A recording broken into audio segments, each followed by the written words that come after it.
I'm cool, right? Yeah, super cool, actually. I'm way cool. This is Worth the Journey, a Worthington Schools podcast. I am your host, Angie Adrian, and I get to serve Worthington Schools as the Assistant Superintendent of Academics. And I'm Jeff Maddox, the Assistant Superintendent of Operations and HR. Together, we are your hosts, and we're thrilled to have you join us. In Worthington Schools, we serve about 11,000 students and 1,400 dedicated staff members. Our pride really lies in the strong relationships that we build with each other, which in turn creates this vibrant and supportive culture. Culture in Worthington Schools is about shared values, traditions, and the diverse perspectives that define our community. It's the foundation that makes working together not only productive, but also enjoyable. Our mission in Worthington Schools is to empower a community of learners who will change the world. And through this podcast, we have the privilege of sharing the stories of those who are already changing the world. Join us as we highlight the incredible journeys and contributions. It'll be the first time for us that we've interviewed a student, but the student, he bugged us. Yeah, kept coming, borderline asking harassment. us, Yeah. borderline harassment. Yeah, we had to talk to people about every it. time I was at Thomas Worthington, somehow he found me. It was like he knew that we were going to be there. Yeah. Regardless of where we were, he showed up. Hey, am I ever going to get a chance to be on that podcast? Why were we at Thomas that day? Do you remember? I do. We were there for a student feedback session, which we've been doing in Worthington Schools for, 4 or 5 years. And the conversations are great. So they are. And they're oftentimes inspiring and energizing. And then there's sometimes they feel a little ouchy because of the feedback that we have to kind of go back and reflect and figure out how we're going to make adjustments to make sure that we're moving forward in a positive way. That's right. That's right. So that's where we met Toby. Yeah, well, we didn't meet him did. there, because he's bugged us for he was a year somehow or two circling now, outside so- the classroom. Just by happenstance, we ran into him.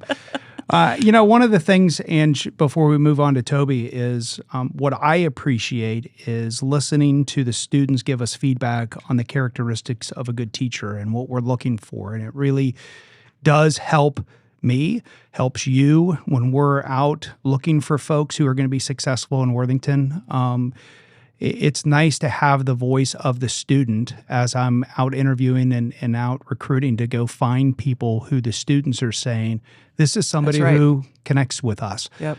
And I would imagine that has helped you create your questions for new teachers based on some of the feedback that you get from students, right? How do you engage in those conversations with new teachers based on what kids want and what they need to be successful in the classroom? So that's absolutely pretty cool. Super helpful.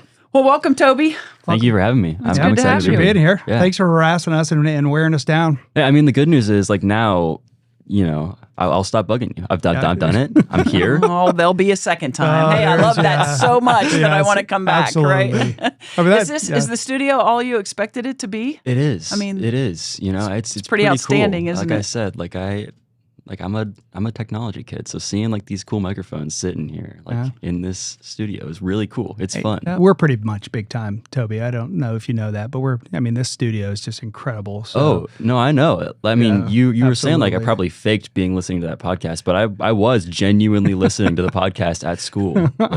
It was Mr. All right, I Flu's want to put you on the episode. spot. What's your favorite episode, Toby? I think I have to go with Mr. Flu's episode That's a good one. That's he's a good one. been There's a connection there. he's been such an influential person at Thomas Worthington since he came in his role, and to hear he's been a Worthington kid his whole life. He's been somebody who really appreciates and knows the community.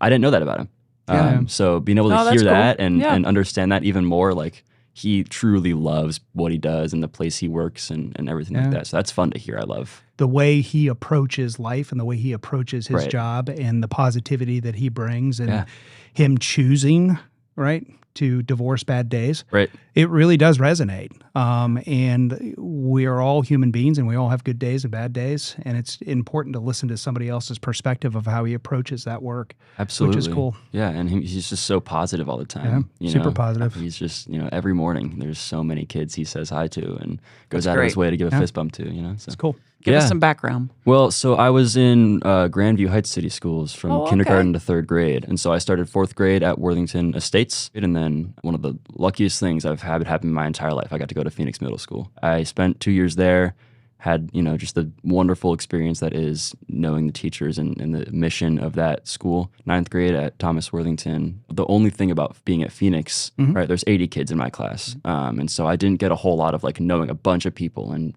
having that kind of big community that Thomas Worthington has, right? So not only were we coming out of COVID and like, the social aspect of life was picking back up where like you don't have to be 6 feet away all the time anymore and things like that, right? School was a big part of that. I knew I wanted to find ways to be involved with this bigger class size and school size now that I was moving it into Thomas Worthington. So since then at school, I've always been like, I want to be a familiar face to students and teachers and people like that in the community. So I was elected by my peers as class president freshman year and ran with that. I joined the yearbook team. I've been doing that all 4 years now. Sophomore year, I joined the communication technology program.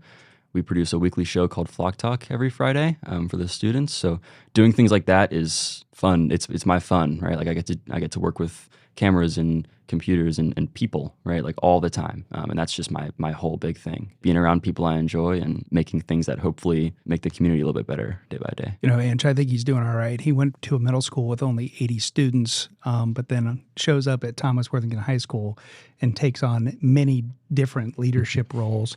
So you kind of touched upon some of those leadership roles. Yeah. Why don't you just quickly fly by every leadership role you've held since you've gone to Thomas Worthington, and we'll jump into probably being the student body president. For 4 years, freshman through junior year, I've been able to serve as class president. And then at Thomas Worthington, I think at Worthington Kilbourne as well, once you get to senior year, there's a class president for the senior class and a president of the entire student body.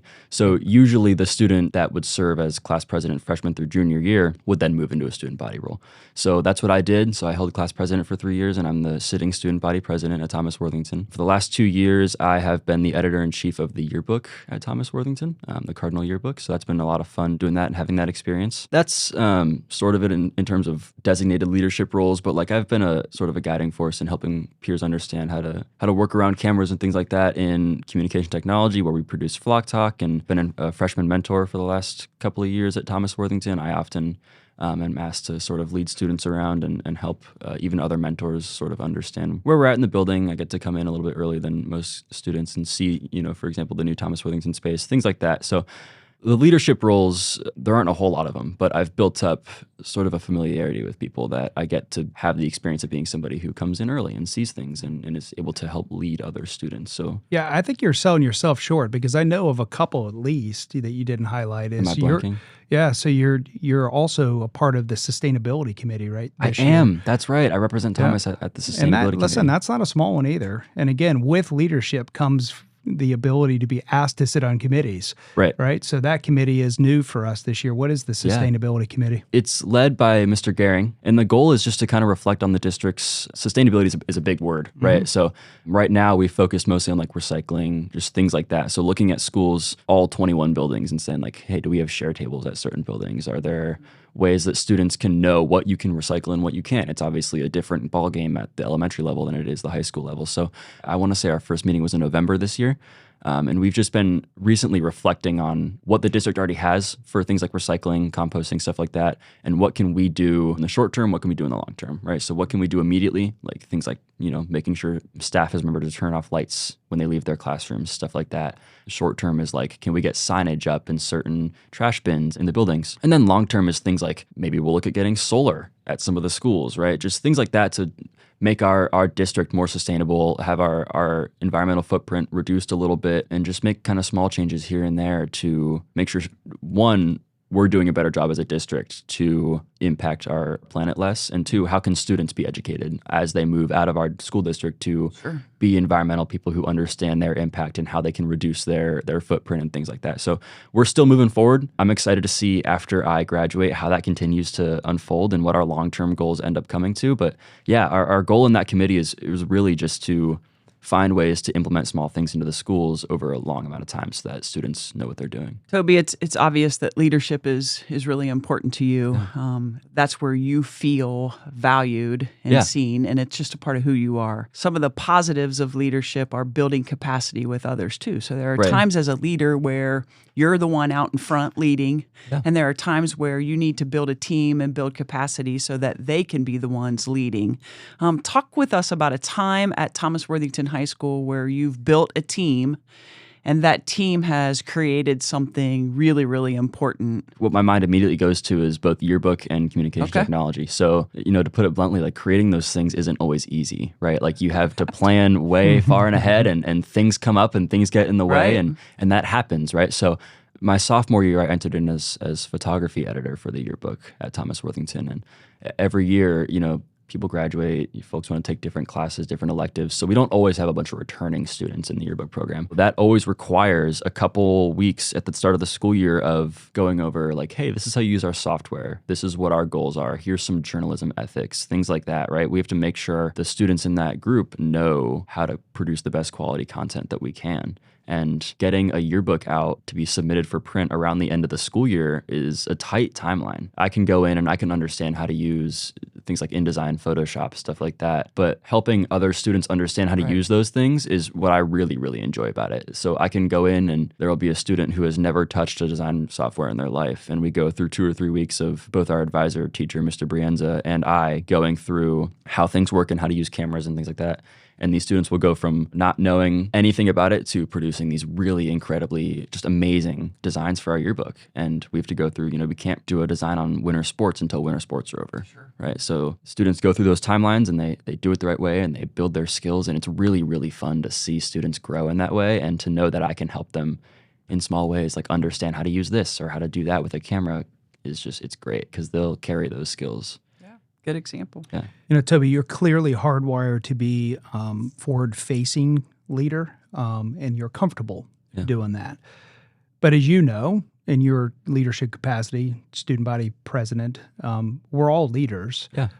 So send a message to your fellow classmates and future classmates, because let's be honest, this podcast is going to live on, and hopefully more Thomas Worthington and all students pick up on this. But that is getting involved. The concept of getting involved. Leadership isn't just being the student body president. Right. How do you get involved? How do you connect? And what's the benefit and the value of that connection? One of the things that I've loved about Worthington Schools as a whole, and specifically what I've learned at Thomas Worthington, is like there are so many opportunities for students to be involved. Our student council, if you want to be involved in it, you can be involved in it, right? And you don't have to be the student body president to get things done. I see all the time, for example, our blood drive committee and our student council that hosts these Red Cross blood drives that we collaborate with them on. They're always there advertising, helping students get signed up and know what they need to do and not do on the days that they give blood, and understand like you need to eat this for breakfast so that you have energy in your body, things like that.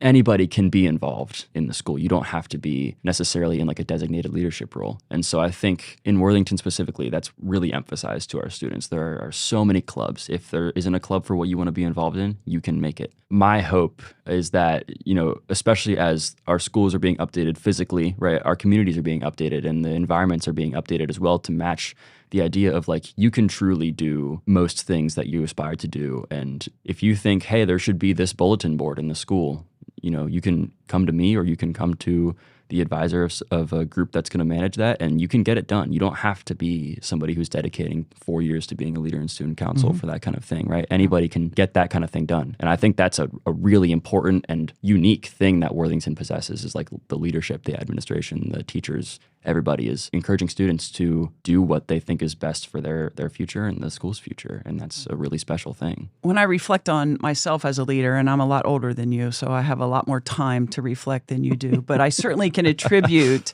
I see you laughing. I can certainly attribute a lot of who I am to other people, right? Other people help you get to where you are. As a senior in high school, who do you attribute that to? Who are those people in your life that have helped you get to where you are? Yeah, I mean, I can't answer this question without mentioning my dad. Okay.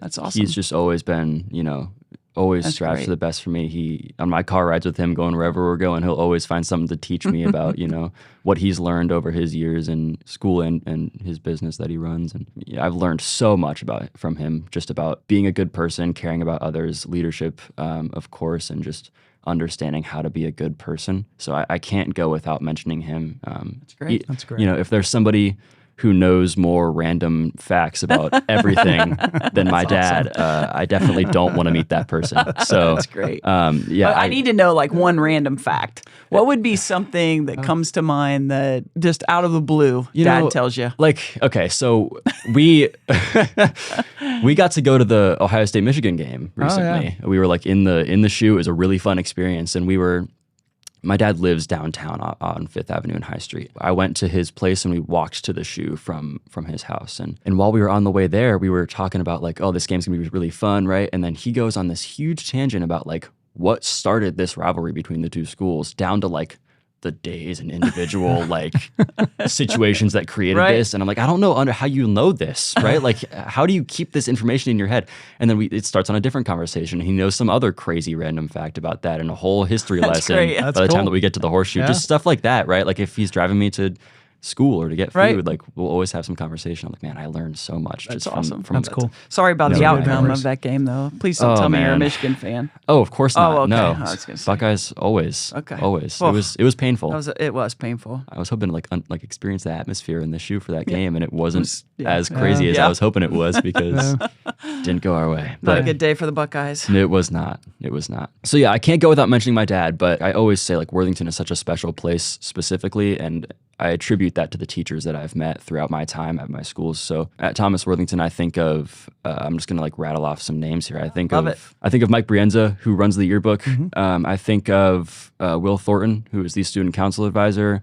I think of Vanessa O'Leary, who runs the communication technology department. I think of Jen Davidson, just a wonderful person who's dedicated to making students' lives better. I mean, there are so many that I can think of. I don't want to get too off on a roll here. At Phoenix, Robert Estes is just somebody who forever has just been dedicated to changing the lives of students and making students believe they can do whatever they want to do and they can be whoever they want to be. That is the mission of Phoenix Middle School, and I was lucky to be around him for 2 years. But somebody I really want to talk about is Erin Kress at Worthington Estates. So when I came in 4th grade, she started as a 4th grade teacher for math and science, I think like maybe 2 or 3 months into the school year. We had like a unexpected retirement from a teacher, and she was the person they hired to come in and replace her. And I don't think a teacher has had such a huge impact on me as a person as Mrs. Kress at Estates has. She just has this mission in her teaching to make students feel welcomed and understood, and she uses different ways of teaching to help kids feel involved and like they're welcome and involved in the space, right? So like she wrote a whole grant application that was accepted about getting, I think she called it flexible seating in the classroom. So I remember like a couple weeks into her being there, she brought in like, we had like balls you could sit on that would like move around a little bit, and like wheels you could have on chairs to move around. Like she would bring in things to help students who were like having a hard time sitting still feel involved in her classroom, and like, you know, they were understood with the problems they were having if they felt like they're having a hard time paying attention, things like that. She brought in a system called Walking Classroom when I was in 4th grade, where I think it was once or twice a week we would put on headphones and have it was just like a little technology pack, and it had some sort of educational podcast on it. And we would walk around the border of the school for 10 minutes and listen to that podcast. And so I can't think of a classroom that I've been in more than Mrs. Kress's, where every single student is excited to be in there to understand what she's doing. You know, we both were Celtics fans, so we always sit and talk about the Boston Celtics, right? Like things like that. When Mrs. Coughlin, our other 4th grade teacher, retired that year, she led a group of students to make like a thank you video for her. And she just I always hear about her. She led a composting and recycling initiative that's still going at Estates when I was there. Like she's just dedicated to constantly making the spaces she's in better and improving the lives of students. And for me, that was huge. Like I've always been a kid that, you know, when I was little, I had a lot of energy. When my parents would go in for, you know, teacher conferences, they would always hear, you know, like, oh, Toby's a great kid, but he talks a lot, right? And so I too heard that same thing as a kid. Exactly. And so like Mrs. Kress was the person that made me understand like that's not a bad thing, right? Like you can be a kid who's out there and has a lot of energy and can positively impact the people around you. And so I don't think that I would have had the natural energy to go and be a leader and be involved and be a loud, familiar face in my community had I not had Mrs. Kress's teacher, like the experience of having her be my teacher, and understanding like it's okay to be a kid that has energy and can be a little bit different from everybody else, and that can still lead to success. And so like I wouldn't have approached you guys about being on this podcast had I not had that experience with her of like you can you can do stuff like that. That plays in line with when we talk about hiring teachers, right? Those are the qualities that we look for in great teachers. We do. Certainly we want them to be competent in teaching math, English, science, social studies, whatever the content is, but how well do they connect with different types of students, right? I thought of two things as you were sharing your story about Mrs. Kress, and shout out Aaron. That's pretty cool. That is cool. Regardless if you're in education or not in education, we all have a person and hopefully multiple people who have had that kind of an impact. Don't ever miss the opportunity to say thank you. Absolutely. All right. And don't miss the opportunity to reach out to her to let her know you're giving her a shout out on a podcast years later. And we're talking about fourth grade. Right. Right. I mean, that was 8 years ago. Yeah. And it's still the way your face lights up when you talk about that moment and talk about her is pretty powerful. The other thing is it's fascinating when we talk about our favorite people, favorite teachers of all time. And when we look backwards, we always define that experience based on how we felt, not based on what we learned. Right. Everything you shared about that year connecting with her was based on a feeling and how she made you feel and how she made your classroom feel. Absolutely. And again, I need everybody to understand how powerful that is. Right. Listen, her job is to grow you as a student academically, but you're always going to define it based on how you felt. Yeah. And that's pretty cool. All teachers are superheroes, right? Like they all do incredibly difficult work that is beneficial to everyone. But a teacher like that, and I'd assume most students have someone like that sticks out in their mind. And that's who I think of, right? Somebody who, of course I learned math and science from her that year and had, a good educational experience. But I also took away like a new understanding of the environment I was in and how I can interact with that environment. Cool. Yeah, absolutely. That's really cool. For the first time ever, we've had a student on the podcast. Yep. So I thought what I'm going to do is ahead of the rapid fire questions. Yes. Shout out to Kelly Maddox's 6th grade math class who helped me kind of get some words that are currently popular in your generation. All right. And I also want to reflect on popular words that were popular for Angie and I. And we're going to see who can actually identify what these words mean. So So Toby, we're going to start with your generation Don't first. let him see the paper. All right. So skibbity. Can you tell me and define what the word skibbity means? I cannot. I truly can't. I have never understood it. So you don't know. And that's all it is. It's just a word that is like thrown around. Goofy humor. Yeah. So what I will say. Things like that, like words that make no sense, like that doesn't sound phonetic at all. That kind of thing. It's part of this like just internet sensation. All right. Just so that's your generation. The example is the video is so skibbity, it cracked me up. That's a good example. Is that from the 6th grade class? Yes, that's from the 6th grade class. Okay. So I'm going to throw out an 80s word, and you tell us if you know what the word rad means. Rad, like radical. So put that in a sentence. Like, how would you use the word rad? I would say like this podcast studio is radical. Rad. Totally rad. Totally rad. I mean, I did one of these. You nailed that one. How about Riz? That's your generation. What's Riz mean? Okay, so I'm a very logical person in my brain, right? Yeah. So I can tell you what it means, right? Okay. From what I understand, it's a root from the word charisma. That's correct. Right? Yes. Okay. It's used in a way of like flirtatious language, right? Let's say like you were flirting with somebody. The way that kids use it now is like you rizzed them. I mean, he is right on line with your definition. I feel like maybe he saw this piece of paper before. I did not. He actually like said that entire sentence. So the sentence that was given is he's got mad riz. Yeah. Right. It's like ability to like impress others in a like a flirtatious way. I'm taking Toby to trivia with me. Yeah. Anytime I go to Toby's my dad. I'm telling you, that's what it is. Right? It's my dad. Yes. It's his dad. Yeah. Yeah. Listen, here's the we one, all Jeff. become Here's the one I eventually. hated. Here's the one I disliked the most growing up. Yes. Like. She was like, no way. And then he was like this and like totally. That's like, still a thing. Throwing like everywhere. Every 2 words, it's like. Yeah. All right, it's time, Toby. Hit me. You know the rules. You can ask for a pass. The answer is always going to be no. We'll just wait you out uncomfortably. Great. All right. What's the best school lunch item of all time? The grilled cheese. It's like a 3 cheese grilled cheese that they have at Thomas. That is really good. The grilled cheese is good. It's so good. Yeah, you ever heard of a Bosco stick? Oh, of course. Oh. Those were the Bosco real deal sticks are in the elementary greatest. school. All right, if you could ban one homework assignment forever, what would it be? Oh man, WebAssign is like I usually have it in math. So WebAssign is and I'm hoping that Mrs. Gessler at Thomas Worthington isn't listening to this because Tell her you were I'll not lose on the points for podcast. this. Yeah. But WebAssign is it's exactly what it sounds like. It's just a digital assignment place that you can put like math problems into. And it has a space where you can add like certain characters in math. But once you get to like pre-calculus math, it's like, okay, there's so many different things in these equations. And if you put one wrong character that like looks similar to another one, you get the question wrong. It's difficult with those because you don't know if you're writing the exact right thing. I could see that. That's what I don't. Yeah. What's your go-to hype song? Oh, man. I don't know. This is not very rapid fire of me. We'll edit this so it won't sound like you're just uncomfortably just pausing here. If I'm getting like ready to do something, I will almost always listen to the Final Countdown. Seriously? Europe? The Final Countdown from Europe? Yes. And that's because at the walkathon at Estates every year, they always played that. And I was like, I was ready. I was like, I'm still in this. I have the most amount of laps and I'm going to do it.